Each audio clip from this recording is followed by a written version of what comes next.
Naglabas ng abiso ang Philippine Institute of Volcanology and Seismology of PHIVOLCS na posibleng magkaroon muli ng phreatic explosion ng Bulkang Bulusan matapos ang 72 pagyanig sa naturang bulkan nitong Sabado. Ayon kay April Domingiano, ang resident volcanologist ng Bulusan Volcano Observatory, bagamat nananatili sa Alert Level 1 ang Bulkang Bulusan, mataas pa rin ang tsansa na magkaroon ito ng pagsabog dahil sa mga ipinapakita nitong abnormalidad. Gaya na lamang kaninang umaga kung saan nakapagtala ang ahensya ng 26 na volcanic earthquakes at 31 tonelada ng sulfur dioxide flux mula pa noong Oktubre 9.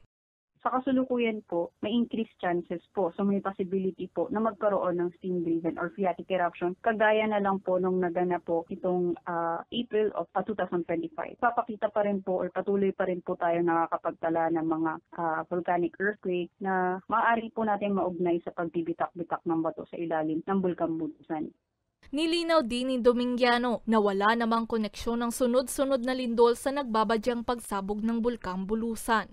Kung titignan po natin for Bulusan Volcano, halos wala naman po tayo nakitang study or research study na mauugnay natin sa mga naganap na lindol po at yung ugnayan ng naganap na lindol at yung pagputok ng Bulkang Bulusan. So sa ngayon po, since malayo naman po yung mga naitala nating mga lindol ay halos hindi naman natin masasabi na directly affected po ang Bulkang Bulusan. So yung mga communities naman po na maaaring maka-experience ng ashfall ay pinaghahanda din po natin sila palagi pong merong protective mask or masang cloth po para naman iwasan yung pagkakaroon o pagka-apekto po ng abo sa ating. Patuloy ang paalala ng ahensya na bawal ang pagpasok sa 4-kilometer permanent danger zone at ang pagpasok ng walang pag-iingat sa 2-kilometer extended danger zone sa gawing timog silangan ng naturang bulkan. Para sa mga balitang Tatak Bicol, May Insinares.